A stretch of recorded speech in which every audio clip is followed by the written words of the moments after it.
Good morning, everybody. So here are some of the norms that we'll be using for today's presentation. These norms are important. First of all, even though participation is encouraged, no one's required to speak at any time. If you speak, be mindful of others who wish to speak. Be respectful of time constraints. Also, all opinions are heard with respect, either here and in the rooms where you're gathered elsewhere. There are no stupid answers or questions. The only thing that would even come close to being stupid, and I don't use that word sarcastically, but the only thing that would be unfortunate, I guess, would be that if someone doesn't ask a question because they're afraid that it's a stupid question, because it may be a very important question. If you've experienced child abuse, we strongly encourage to address this, but not here. Address it with a trusted professional. This wouldn't be a safe or appropriate place to discuss one's own abuse. And finally, if the material becomes uncomfortable, because some of it's uncomfortable material, do what you need to do to take care of yourselves. Some of the other norms, humor is good. I use it all the time. It's the ability to see the funny side of life, or lack of oneself, without hurtful words or actions towards others. Some other norms for today's meeting: trust. Having trust in another person to do the right thing is always a good norm to have. Kindness. Acts of caring for each other, so we take care of each other. That's what we do. The church is supposed to be good at that anyway. Freedom to make a mistake is important. To risk being wrong in order to find an answer or solution. If you don't make mistakes, you're probably not breathing. Freedom to speak one's own mind, so the ability to share ideas even when those ideas may not be accepted by others. Authenticity is the ability to be yourself without pretending to be another in order to be accepted and liked. None of us have ever done that, right? Okay. And safety, maintaining boundaries, because maintaining boundaries and safety are about personal well-being, that's physical and emotional. We're going to talk a little bit about boundaries this morning as a foundation for why we even do this work. Compassion, which is a deep sense of caring for the feelings, well-being, and experience of others. We cannot approach this issue without some compassion. Respect, recognizing that everyone counts. Honoring diversity is very important, so respecting how differences can enrich every community. When I do this presentation at Calumet, I ask the counselors, well, what does diversity mean? And we start, we come up with a list of all the ways that we're different, and how that enriches the group of people. And we won't do that today, but we know that that enriches us. And boundaries, helping other people know how to treat you. It defines your sense of self, and we'll go into these in detail in a bit. Delineating how much you have to give. Boundaries are the dividing lines between you and everyone else that represents both physical and emotional limits others may not violate. Separate your needs, wants, and desires, and thoughts and feelings from others. And boundaries keep everyone safe and equal. So let's talk a minute about this particular aspect of boundaries. Boundaries help other people know how to treat you. They keep your role clear. And in working with young people, children, and youth, it's very important that your role be clear. And that's just a primary sort of cardinal rule for keeping kids safe. Boundaries also define appropriate behavior. So if you know your role, if you know that your role, for example, is to be the youth minister and not the best friend of the teenager that you're working with, that just keeps that role really clear. And also, boundaries engender legitimate trust from children and adults. So you can't build a truly trusting relationship that's authentically trusting unless they're good boundaries. Boundaries help you define your sense of self. I love that slide. That is totally my cat, by the way. I mean, not in real life, that's not my cat, but that's my cat. Would love this slide if she were looking at it. They define your sense of self. They model to others that you're a secure person, And, it's really good. One of the things that we do when we work with young people is that we become a model for them, hopefully, of self-awareness. Because we're teaching that in the way that we act. So by having clear boundaries or modeling, I know who I am. And part of the role of the kids we're working with, part of their job is to come to that sense themselves of who they are. Boundaries delineate how much you have to give. So boundaries let others know what to expect of you and what not to expect of you. And this will come up in a couple of specific scenarios that we'll talk about today. There are certain things that kids can expect of you and certain things they can't expect of you. And it doesn't have to do with how much you like them. It has to do with how you respect them and how you maintain healthy boundaries. And we'll talk more about that. You'll see where this comes up. Boundaries also help you avoid being overextended by the needs of one person that you're working with, which is really important. Some people, some adults, right? Any of us who have worked in congregation know some adults are much needier than others. Some pastors are much needier than others. I won't go any further on that one. But, that associate of mine. I'm just kidding, Ellen, if you're watching. And also, they equalize your time among children and adults, too. So, the boundaries kind of help you to equalize because you have colleagues that you're working with, you have young people you're working with, and you need to balance those relationships as well. Boundaries are dividing lines between you and everyone else that represents both physical and emotional limits others may not violate. So you've all heard of the good touch, bad touch training that children get in school, that, children are taught that they live sort of in this bubble or this box, and there are certain people that can get inside of that box and certain people that can't.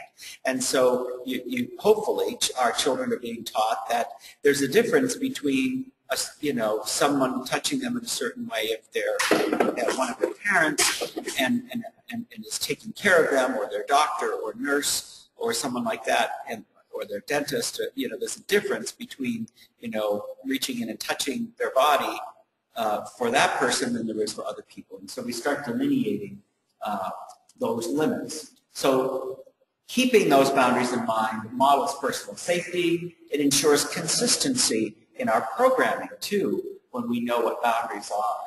It keeps the roles very clear, and it teaches personal and social responsibility to children and to people who work with children. Boundaries separate your needs, wants, desires, thoughts, and feelings from others. I'm always amazed. I haven't seen it happen lately, but when I was working in youth ministry years ago, when a youth minister would walk up to a teenager and say, "You need a hug," what is the youth minister really saying? I need a hug. So we don't project our needs onto other people. We don't do that to adults. We certainly don't do that to kids. We don't do that to anyone who's entrusted to our care. So make sure only healthy needs are met. Be cautious in what is shared. I have the word campers up here because I just used this at Calumet. If you see the word campers up there, it means that the wrong slide got in here, but you know what I mean, that the children we're working with, whether it be campers or young people in youth ministry or in our Sunday school, be cautious in what's shared with them. Don't confuse your needs with the needs of the youth that you're working with. Avoid projecting onto young people what their needs are because you don't know. All you can project is your needs, and that can take us to a really scary place. And it is okay to have an unspoken thought. I don't have many of them because I fall off the scale of extrovert, but in certain groups I really have to put a lid on it because otherwise my needs can overwhelm a conversation. And, 2/3 of the world are extroverts. And the poor introverts, including the poor introvert I'm married to, I don't even know how they put up with us and don't have us all put to death, really. Boundaries keep everyone safe and equal. The same rules apply to all. Horton heard a who, but he took care of all of them equally. The same rules apply to all. Favoritism can be damaging. And when there's a prevailing culture of safety, everyone is safe. When exceptions are made, no one is safe. Let me say that one more time. When there is a prevailing culture of safety, everyone is safe. When exceptions are made, no one is safe. We can't make exceptions to rules. I have a great example of, I was meeting with a young person who's going to be coming. He's a youth here in the Synod, very active in the Synod, but he's underage. And I had a meeting with him in Worcester because he's going to be coming to my congregation and speaking on stewardship. And we're really excited to have him come. And when we're planning on where and when we're going to meet, you know, I have to be thinking like, you know, because one of the options was, oh, well, you know, Pastor Bill, we could meet at Trinity and then we could go somewhere. No, we can't, because my church safety policies say I can't drive alone with you in a car. I can't make that exception and then expect my congregation to not make exceptions. So I'll meet you there at the restaurant, or I'll meet you somewhere where other people are. I can't be alone with you. You're under 18, and that's just the way it is. That is just the way it is. You know, you don't start making exceptions no matter who it is. There are some clinical terms that will help you in knowing these are deeply clinical terms. Oh, okay, I have to admit that they're probably more my clinical terms, but the first one is ew. Can everyone in the room say that? Ew. Okay. So, you know, one of the things is ew, and the other one is ick. And I tell young people this, I tell the campers at Calumet, I tell children that I train about what that really means. I mean, that's kind of a funny way to say it. If something happens and you say to yourself, ew or ick, trust that feeling. Trust that feeling. We're going to talk a little bit about how sex abusers groom children. One of the things that they groom out of children is the ick factor. If you approach a 7-year-old with sexuality, their first response is going to be ick, because children have a sexuality, but it's not adult sexuality. It's not at all like an adult's. But for a predator, for a sexual predator, they need to make it an adult sexuality. And so they start grooming that out of them. They may show them pornography and so forth. And again, we'll get into that momentarily. But the point is, it's a natural response. You know, when I was in youth ministry years ago, we had a counselor who, I'll never forget this moment. He hugged one of the kids, looked down the back of the kid, and said, you know, maybe the 16, 17-year-old boy, and said, wow, you got a nice butt. Ew, ick. Now, it took me forever. This was in the Catholic Church back in the day. So it took me forever to convince the authorities in the program to get rid of him, and they did. But that's so ick. That is so, like, you trust that. That made me sick. It really made me feel sick when he did that.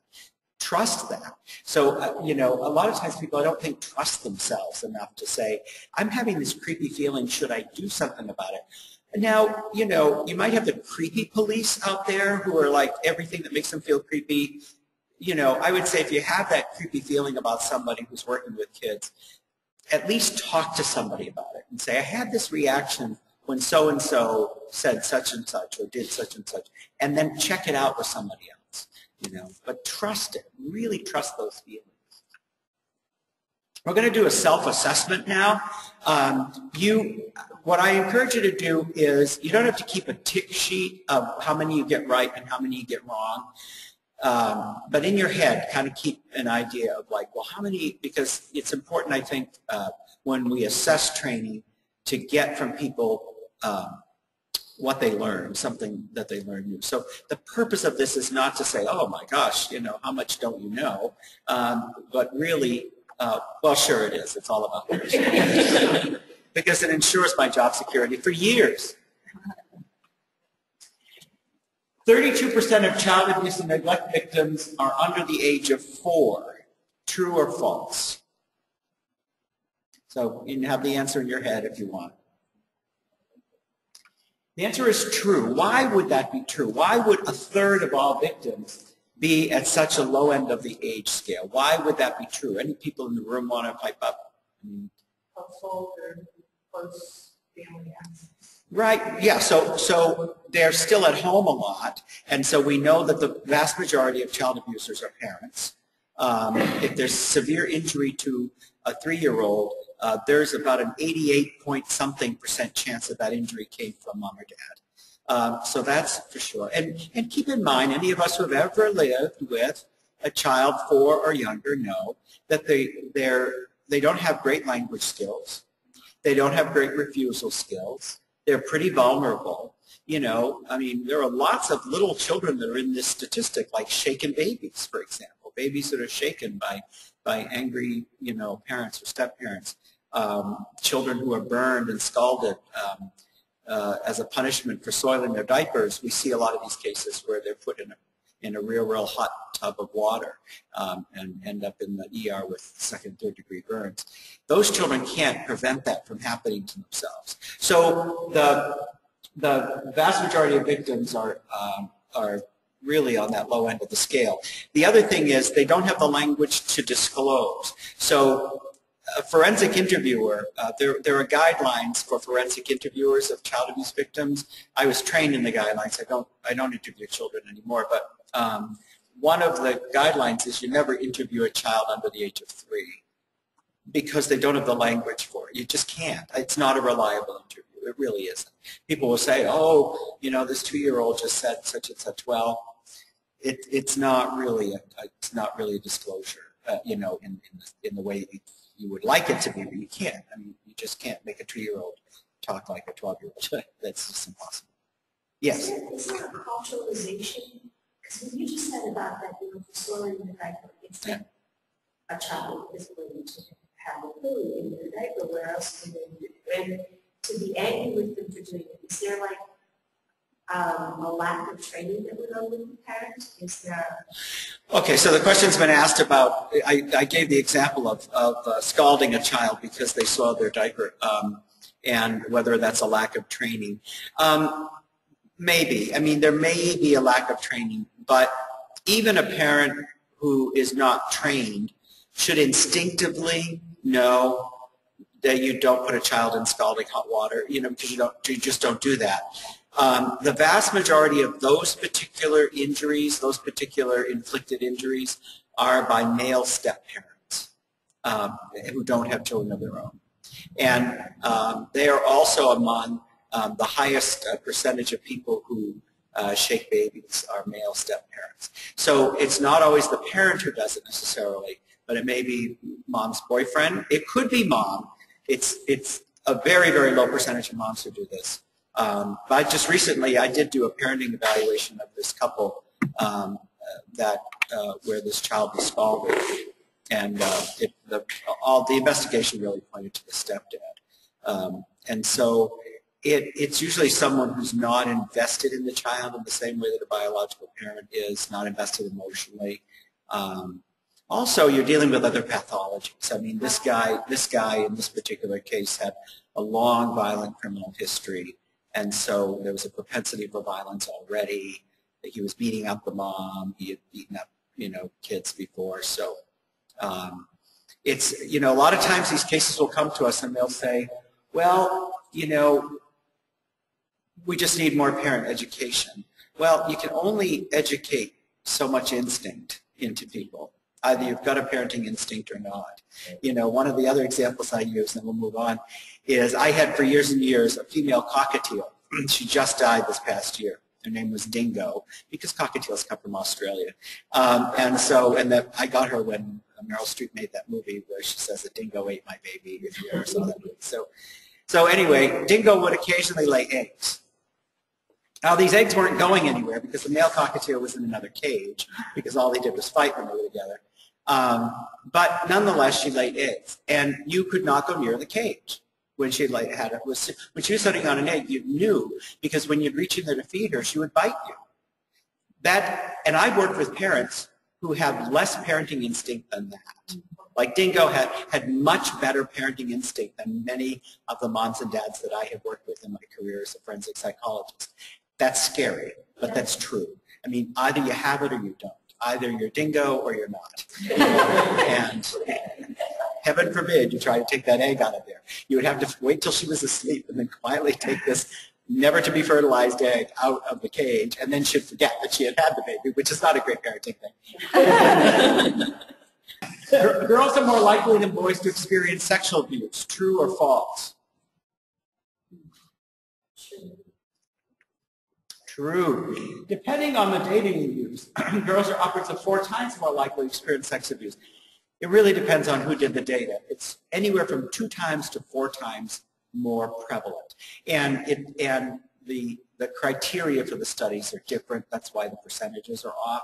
But the main thing you need to know is that girls are more prone to being sexually abused than boys. Now, when I always do this exercise at Calumet with the counselors, because you'll always get someone who'll raise the issue of, oh, wait a minute, you know, that's so sexist. You know, the young people are like, that is so sexist, man, you know, or whatever they say, you know, dude. And so I ask the question, I've got this whole room full of summer counselors, most of them youth themselves. And I'll say, okay, guys, I've got a question for you. How many things do you do in the course of a week to avoid being sexually assaulted? And the most I can ever get out of a room full of teenage guys is, don't get arrested because you'd have to take showers, you know, with other guys and you might get sexually assaulted.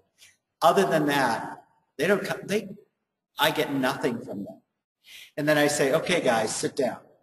Now, girls, how many things do you do in the course of a week to avoid being sexually assaulted? And I cannot shut them up. They keep talking, and I do this, and I do that, and I have the key in my hand when I go to the car, and the door is unlocked when I get to the car, and I make sure I haven't pushed that button twice so that only one door unlocks, and I've got this little thing on my keychain, and I've got a whistle, and the guys are just speechless. They're speechless. We do not live in an equal society, folks. We may have a female presiding bishop, but women are still much more likely to be sexually assaulted than men, and that applies to girls as well. Hispanic children have the lowest prevalence of child abuse in the United States. True or false? It is false because child abuse is not culturally dependent in the United States. It's really not. It cuts across all cultures. We may think that child abuse is more prevalent in certain socioeconomic status, and that's true in some ways and false in some ways. Child abuse happens in all economic strata, but if you have a lot of money and your daughter is abusing her child, then you just take the child away from her, and it may never get reported to the authorities. But if you don't have those resources, the state gets involved, and then that becomes a statistic. So you see, child abuse happens in all different economic strata of society. We just don't see it. But in terms of culture, in terms of any ethnicity or culture, there's really no difference. A child living with his or her parent and the parent's live-in partner is 8 times more likely to experience child abuse and neglect than a child living with both birth parents. True or false? I may have given some of this away in my previous little ad lib. That is true. It's babies who are shaken. The number one, well, let me tell you the risk factors for having a shaken baby. And some of it we can understand and some of it we don't. A shaken baby is likely to be a male child, likely to be the second child, and likely to be living with a male step. It's not always the case. I had a horrible shaken baby case with a biological dad. Mom is rarely the perpetrator of a shaken baby. It does happen from time to time, but there is a gender difference here, especially moms who breastfeed. If a baby is crying, even like purple crying, and those of you who have ever been with a purple crying baby know what I'm talking about. You got this purple crying baby. What is the mom's response? Pick up the baby, nurse the baby, hug the baby, sing to the baby, you know, all that body stuff with the baby. That may be dad's response. I was just talking recently, or just a little while ago, about my nephew-in-law, who's a good example of this kind of dad. He's just amazing with this baby. But not all dads are. They just, not all dads are. And so they tend to be more the perpetrators of shaking baby. But stepdads are very, very high percentage of people who shake babies and abuse children. Homosexuals are more likely to sexually abuse children than heterosexuals. Okay, so we know that that's false. The highest prevalence is among heterosexual males, actually. So what does that mean? It doesn't mean that you ban all heterosexual males from the ministry. That would be problematic. But what it does mean is that you don't stigmatize all gay males who are in ministry, because the data don't support doing that. In fact, what the data say is they're probably the safest people you have working with children. So the bottom line is, homophobia is not a good child prevention policy. Well, women are, I'm talking about males. Among males, there's a woman in the audience who reminded me that women are the safest people to work with children, and I would generally tend to agree with that. I was just comparing males, that gay males are great. Just hire gay males for the, so, we're the ELCA, we do a lot of that. We hire the gays. So the Boy Scouts of America are a really good example. Their almost sole child safety policy for years and years and years has been no gay counselors. How's that working for them? It's not working for them at all. It's not working for them at all. The prevalence of child abuse in the Scouts is through the roof. They wouldn't want you to know that, but it's true. I mean, it's improving because I think they are finally getting a clue. But it's not. That's not a good child safety policy. It's just not, because it's not. The science doesn't support it. We have years and years of longitudinal research, starting in the 50s.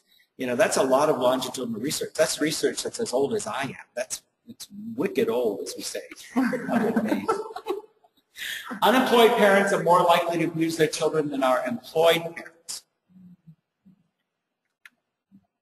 It's actually true. During the recent recession, there were some studies done. But this does not necessarily mean socioeconomic status or class. So in other words, an unemployed bank executive their risk increases of child abuse as much as an unemployed sanitation worker.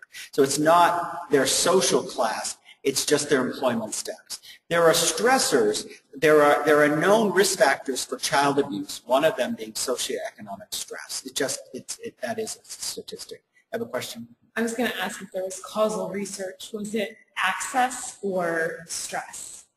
Or both? If they're home with the kids more. It seemed to be stress more than access. Yeah. In church settings, clergy are more likely to abuse children than non-clergy. That is false. No one occupation makes for higher risk of offending. It doesn't. Clergy cases hit the newspapers. Lay cases don't always hit the newspapers.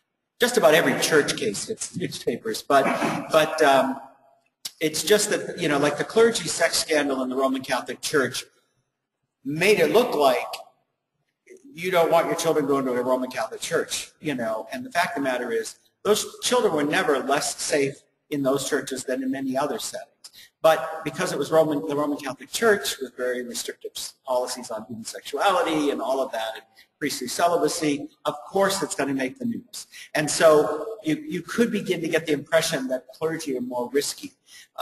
Clergy are in an unequal power relationship with people in a way that a lot of people aren't. And that's a whole other kind of training around boundaries. But you think about it that in most of our mainline denominations, I get up on Sunday morning, and I'm just saying this as a form of hyperbole, because I'm not going to get into the theology of the Eucharist here today. But I get up on Sunday morning, and I stand at the altar, and I say, this is my body. And everyone in that church believes, or most everybody in the church believes, that at that point, Jesus gets into that bread. There are very few people in that church that can make Jesus do that. So when clergy tell me that there's not a power differential in the congregation, I love to use that example. How many people in your church really believe that if your usher got up there and said, "This is the cup of my blood," that Jesus would actually get into that cup? So clergy have a lot of power emotionally and spiritually. So all the more reason why clergy have to have really good boundaries. But overall, no one occupation should be considered more risky than any other. Because if you start thinking that some are more risky than others, then you've created a dangerous situation for children, because then you're only looking at one group of people, with no science to support that. More than half of all child abuse reports come from the victim's parents. True or false? False. Barely a quarter of all reports come from parents, with schools making the most reports, followed by hospitals and mental health centers. Why is that? Who is more likely to be the child abuser? A parent. Parents are by far, and you have this information. Sometimes I wish I didn't have it, but I see a news story about a dead child, and immediately, based on the science and the research, I say, man, I wonder which parent did this, and I'm right 88% of the time. It's just children are abused by parents are abused by, children are abused by their parents much more than by strangers or other people that they know. Yes. There are the dynamic also of schools and hospitals and mental health centers are mandated reporters, so they don't get to talk themselves out of getting somebody in trouble. Yeah, that's a really good point. That these places that are on the slide and more, churches being among them, are mandated reporters. And so there's a mandate. If I don't report child abuse that's disclosed to me, I lose my license. And in Maine, I can go to jail for not reporting it. That's not true in all states, but in Maine, I can go to jail. I definitely would lose my license for life if I didn't report a disclosed child abuse. So I don't have the option of saying, well, maybe I'll sit on this for a while. I have to report it, and only even suspected child abuse. And we're going to talk about mandated reporting today. 1 in every 58 children in America were abused last year. That's true. I think that's a conservative statistic, quite frankly. But a recent study showed that child abuse deaths were up for the period ending in 2012. Okay, so let's talk about the different types of child abuse and neglect. Can I ask a question? Yes, you can. Yeah. You say 1 in 58. What's the age range for a child here? Is that 18 and under? Or 18 and under. Yeah. So there are different types of child abuse and neglect. There's physical abuse. So physical abuse consists of hitting, burning, cutting, deprivation, which can also be neglect, but in this particular case, purposefully depriving the child of food and resources, starving a child, using restraints. We've gone into homes where children have been literally chained and collared in their room so that they had like a 10-foot range of motion or less. Symptom induction, we call that Munchausen's by proxy, where actual physical symptoms are caused by the parent who has a need to be in the caregiving role. And the only way you can really diagnose that is put the child in the hospital and don't do anything. You just put them in the hospital and you just feed them. And if they get better and then they get sick again at home and then they get better at home, then you know that there's some inducing of symptoms, poisoning, those sorts of things to make the child look sick. Can people think of any other forms of physical abuse? Any questions about physical abuse? That's basically the... Are you putting sexual abuse? Sexual abuse would be a separate category. Sexual abuse can also be physical abuse. All forms of child abuse overlap. So you're going to have sexual abuse being emotional, physical, and sexual. So, you know, there are very few forms of abuse that don't overlap. If you're hitting your child severely, you're also emotionally abusing the child. You know, I mean, so we have to keep in mind that we categorize these, but those categories are really fuzzy. Emotional, mental, and verbal abuse. So name calling of a child, we've seen people do that. Threatening a child. Threats are very real to a child. Exposure to domestic violence is huge. Let me just tell you something about that, because I testify on the stand to this a lot in court. Well, not as much anymore, because I don't do this work as much. But we have statistics on the long-term harm of child abuse of children. And the form of child abuse with the longest lasting trauma is exposure to domestic violence. The trauma from exposure to domestic violence lasts longer in a child's life than even having been sexually abused, having been physically abused, having been emotionally abused themselves, name calling, that kind of stuff, physically abused in any way. Those traumas are bad enough, but exposure to domestic violence is the highest one.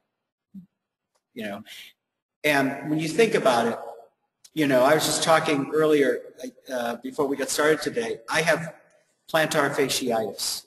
I was diagnosed with it. It was wicked painful. I had to have injections and went to the podiatrist, and then I had to get these corrective orthotics and all that. And now, thank God, you know, I'm relatively pain-free. It was awful. My twin brother, I have a twin, so we get everything that the other one has. My twin brother gets plantar fasciitis, the same diagnosis, about a month after I did. I was beside myself. I was beside myself thinking that he was in pain. And I'm calling in, I'm saying, you got to see Dr. So-and-so, you got to have this done. What are we going to do to make this better? But we just do that. We care about the people that we love. And so why wouldn't children be any different? So they see this mom or this dad that they love being beat up, being threatened, all of that stuff. That's incredibly, incredibly traumatic to a child. Lack of support or nurturing for a child, if there's, you know, there's trauma in the child's life and the parent isn't there to support them. Exposure to adult conflict, that is the big deal in what we call custody access or divorce custody cases. I get involved in those sometimes. Those are the bane of my existence when two people just cannot figure out the co-parenting thing. Why do I get involved in those? Because the lack of ability to co-parent in a divorce situation is a form of child abuse. When you use the child as a torpedo against the other parent, you are, I don't care what you're doing to the other parent, you're abusing the child. Bullying is another form of emotional abuse. We hear more and more about that. And adults bully children, children bully children, adults bully adults. But bullying where there is more awareness of that, and bullying, again, those fuzzy sort of lines, this is emotional abuse, but bullying can be physical abuse. There can be sexual bullying, so keep in mind that's one of those things that kind of crosses over lines. Any other thoughts about forms of emotional, mental, or verbal abuse that aren't mentioned there? Well, I was hoping you might clarify a little bit or define bullying for us. Mm-hmm. That might be helpful. Well, yeah, I mean, bullying, there's a few slides specifically in this presentation on bullying. Okay. So why don't we do those, and when we get finished with those, if there's still some questions about it, but I do have some things on bullying. Yeah. Something around restricting their contact with other people. Mm-hmm. So social isolation. Yeah, and not allowed to go to school, which is both social isolation, but also mental isolation. Yes, keeping a child out of school, out of social situations, restricting a child's access to extended family or other potential caregivers can be a form of emotional abuse. Sometimes that enables physical abuse. Sometimes children are kept out of school because the parents know that the child might disclose some form of abuse. There's neglect. Again, it crosses over into physical abuse, but there's medical neglect. It's very common that when children come into state care and they get one of our pediatric rapid evaluations at the clinic where I've worked per diem for years, it's very common that they've not had their shots, they're not up to date in their shots. Many of them have to have a number of teeth pulled, you know, because they've had no dental care. Children in battered in battering shelters. There's a statistic, I think, by the time a family comes into a family violence shelter, roughly about 80% of the children who come into shelters with their parents for domestic violence are sick. Failure to thrive, so there's malnutrition, the child's not staying on the scale. Now, there are two forms of failure to thrive. There's organic failure to thrive. There are children who can't process certain nutrients, or they've got allergies to formulas and so forth that need to be figured out, and so they may fail to thrive until those things get figured out. But this is non-organic failure to thrive. This is just you're not feeding your baby enough. And for whatever reasons, some people just don't know how much they're supposed to feed the baby. They refuse help from visiting nurses, or they're spending their money on cable TV and drugs or cigarettes or whatever and watering down the formula. I mean, there's all kinds of reasons why babies fail to thrive. Scholastic neglect, which would be not giving a child an education. And it's a slippery, it's kind of a, I'm going to say slippery slope, but it's, I've even seen this. We've had kids that have come into the clinic who are being homeschooled, and I usually put air quotes when I say homeschooled, because there are children who are homeschooled who get an amazing education, and there are just some parents out there who are not qualified to educate their children. And so they're homeschooling, but the children are really being educationally neglected. Failure to protect a child is a form of neglect. So if you're living with a partner who's abusing your child, it's maybe physical abuse or emotional abuse or sexual abuse, but the enabling form of abuse in that case is a failure to protect. Lack of hygiene, lack of clean surroundings, babies crawling through litter boxes, houses piled with rotting food, those sorts of things, lack of basics, lack of a working bathroom, and those sorts of things. Can you think of any other forms of neglect that you've seen or that you are aware of? Lack of appropriate clothing. Lack of appropriate clothing, yeah, keeping a child warm enough or cool enough. Sexual abuse. So there are all forms, many forms of sexual abuse. And touching is probably the most common one, actually. Penetration of a child, penetration of the mouth, the anus, the vagina, either digital penetration with fingers or with the penis or with the tongue or with an object. Sexual subjectiveness. Now, part of this goes to grooming, and we'll do a video here in a bit about sexual abuse, and I'll give the run-up to that before Tim plays the video. But keep in mind that, and I may say this again because it's a real important thing, there are some things we know about sex abusers. There is a psychologist in the video who will say she's been doing the work for 25 years or whatever, and she could no sooner identify a sex abuser than the next person, and I would agree. I've been doing this work for about that length of time, and I could no sooner look in a room and identify a sex abuser than the next person. That being said, we do know there are certain characteristics of sex abusers. And one of the characteristics of sex abusers are they are among the most patient people you will ever meet. Let me tell you that again. Sex abusers are among the most patient people you will ever meet. A serial sex abuser is rarely impulsive. They will wait and groom their victim for 1 year, 2 years, 3 years. I recently spoke to an adult victim of sexual misconduct by a clergy person in New England, not one of our own, another denomination. And she refers to the 3 years that he was grooming her as 1,000 days of grooming. She experienced 1,000 days of grooming before he sexually assaulted her. So grooming is a very important component, and that's why we need to be aware of certain behaviors, and the best way to be aware of them is to have child safety policies, which we will talk about at length today. For example, you have a youth minister who's spending a lot of time and attention on one youth. You know, there's a red flag, unless that youth is their own child, you know, which is different. But someone else's kid that they would otherwise not have a relationship with outside the church, spending a lot of time with that young person, giving gifts to that kid, taking the kid out to eat. The child may be from a disadvantaged family, and so giving the child things that he or she wouldn't get.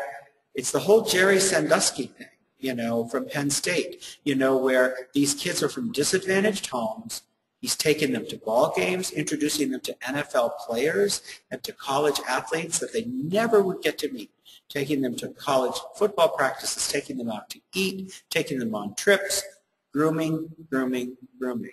That is an important component of sex abuse. And sexual suggestiveness is breaking down the ick factor in children. In many, many cases of child sex abuse, particularly abuse of younger children, but sometimes teenagers as well, the child is exposed to pornography first. And they see more and more, they go from exposing them to soft pornography, to more hardcore pornography, to videos, and they work the child up to the point where sex seems normative for the child in a way that it shouldn't. Exposure to adult sexuality. We had a case last year at the clinic of a mom who was an internet sex worker. You know, people can swipe their credit card and they can log on and they can watch somebody do sex acts. Well, you know, one might argue that the mom was, you know, she had to do it to earn money, whatever, except that the children were in the living room with her while she's doing it. So that's not, yeah, I mean, that's just weird. But exposure to adult sexuality. Children will often come, who are sexually abused will often come into the clinic and say, oh yeah, I saw dad and his girlfriend having sex, and you know, are you sure? And they describe it in detail. Exploitation, sexual exploitation of children, using, you know, we do see cases of people using their children in exchange for drugs, in exchange for other things. We had one girl who had been sexually exploited by her mother repeatedly in exchange for other people's food stamps, you know, before they got the EBT cards. This was a few years ago.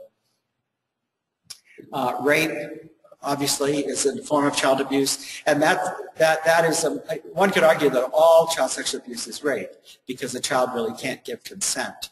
But even if a child has reached the age of consent, which in some states in New England is 16, in some states is 17. In Maine, the age of consent is 16.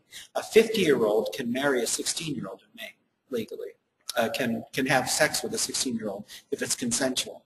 It's weird, it's creepy, but it's legal. So if we get a case of a 16-year-old being sexually abused, it's harder in Maine to connect the dots and make it a case of sex abuse if the child says, I consented to it. But even beyond that consensual age, if there's any force involved at all, any coercion, then that would be considered rape. Again, people think of other forms of sex abuse. So we covered all of them. I always put others with a question mark because sometimes people say, well, what about this or what about that? Yeah. Well, the only thing I'm thinking is that under grooming, besides the child, grooming the parents? Yes, of course. You know, and you know, my heart goes out to these parents. I mean, you know, I can think of, I mean, so I'm a disadvantaged parent. I'm down on my luck, and I've got this teenager who doesn't have the nice clothes and things that other kids have, and I start feeling really crappy about myself as a parent. And then this rescuer comes along and says, well, look, I'll buy those sneakers for your son. Don't spend your money on the sneakers. Spend the money on food, or spend the money on things. Oh my gosh.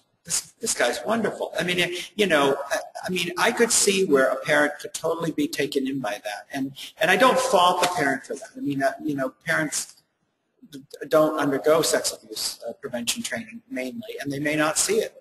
The child's being told not to tell anybody, you know, and including their parents, and so parents, generally speaking, in these cases of a child being sexually abused by someone outside the home, which is, you know, actually sex abuse within the home happens more, but outside the home, and the parents saying, I just didn't know.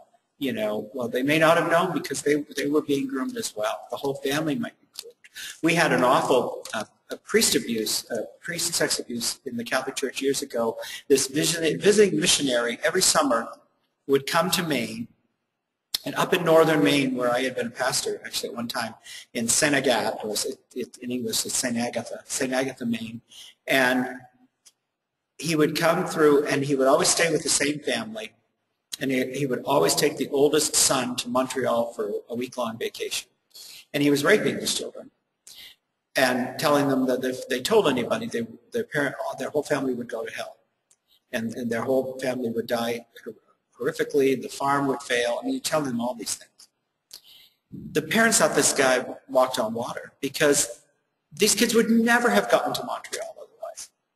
They would never have gotten, these were dirt farmers. They never would have gotten to Montreal otherwise and seen the big city and seen a play, all of that stuff. So he was like their savior. And I think there were 4 boys in that family that were raped by him.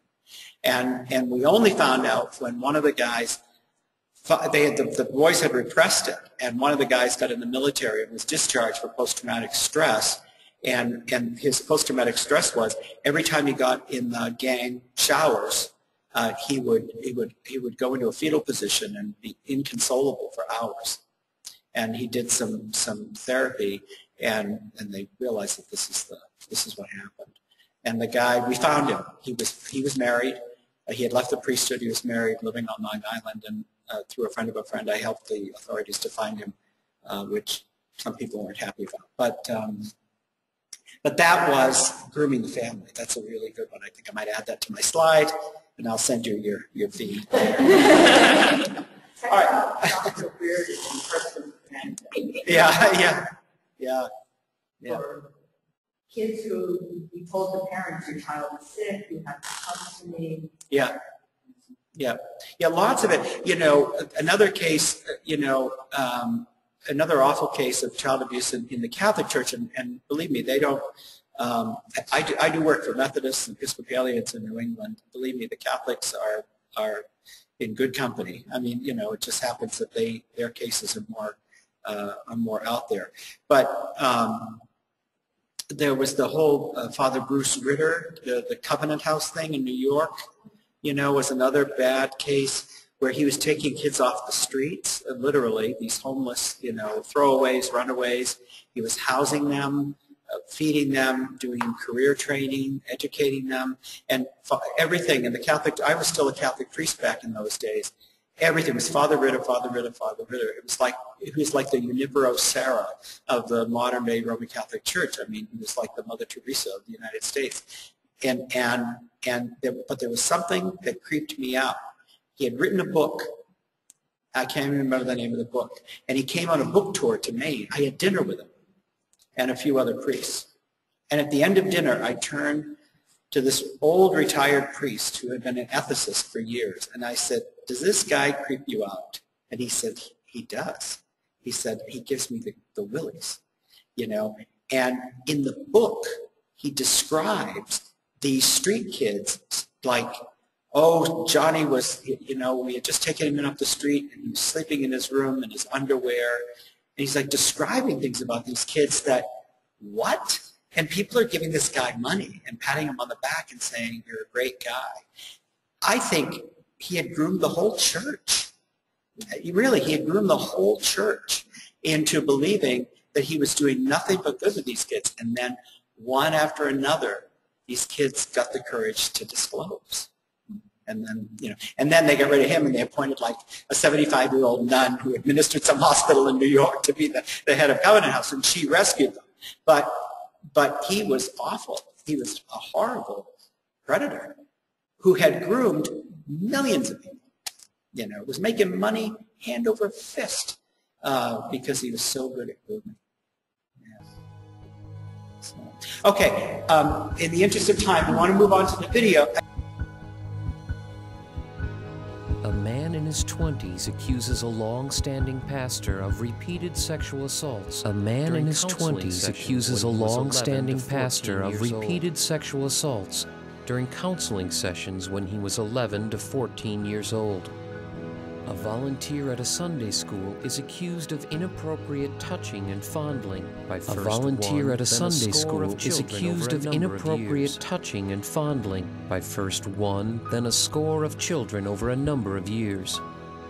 A deacon and community leader is arrested for allegedly showing pornography to young boys. A deacon and community leader is arrested for allegedly showing pornography to young boys on a weekend campout. Incidents of child sexual abuse happen in worship centers of all sizes, all denominations. Incidents of child sexual abuse happen in worship centers of all sizes, all denominations, in all areas of the country. A congregation can face bitter profound impact on a worship center and its members. A congregation can face bitter divisions. New people are warned away from that place. Huge financial settlements against an allegation, trial, and criminal conviction can lead to huge financial settlements against a worship center and its board members. In most jurisdictions, ministries are no longer protected by charitable immunity. I'm Kristen Blanford. I've represented religious organizations in cases involving the sexual abuse of children. Negligence for hiring a convicted offender, usually filed by a child's parents against the church, can claim negligence for hiring a convicted offender, or negligence in supervising the offender, or failing to react to a report in a competent manner. Legal defense in these cases can be extremely costly and prolonged, whether the suit is successfully defended or not. And when any of the allegations are proven, judgments have sometimes been huge.